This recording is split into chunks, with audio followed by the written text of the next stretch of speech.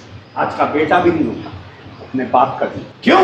وہ تربیت تھی ہمارے استادوں کی کہ انہوں نے ایسی تربیت کی۔ یہ تربیت اسکولوں میں نہیں ہوتی، کون سے ایسا 10 سے نکلتے ہی انٹر میں جاتے ہی بچے بے قابو ہیں۔ ایک مرتبہ سنتوش نگر کے ایک کالج میں میرا بچہ پڑھتا تھا تو میں وہاں گیا، ماحول دیکھ کے میں حیران ہو گیا۔ میں وہاں پر پرنسپل کو بولا کہ صاحب ہمارے اسلامک یونیورسٹیز اور مدرسوں میں اس طرح کے کلچر کا ہم تصور بھی نہیں کر سکتے، تصور سوچ بھی نہیں آ سکتی۔ ارے میں تو بولا یہ بھینسوں کی دوٹی رکھتی ہے مجھے، یہ کالج ہے یہاں پڑھا رہے ہیں ہم، کیا کرتے صاحب ایسے ہی بچے آتے ہیں۔ اب یہ بچے ماں باپ کی کیا قدر ہے، اس لیے سوچ سمجھ کر فیصلہ، اچھی جگہ پڑھاؤ لیکن تربیت اسلامی ہو، کل تمہارے بچوں کا ایمان بچے گا۔ ورنہ اس وقت گھر واپسی گھر واپسی گھر واپسی کا جو نعرہ لگ رہا ہے، تمہاری اولاد بھی اس کی زد میں آئے بغیر نہیں بچ سکتی۔ اللہ ہم سب کو توفیق عطا فرمائے۔ وآخر دعوانا الحمدللہ۔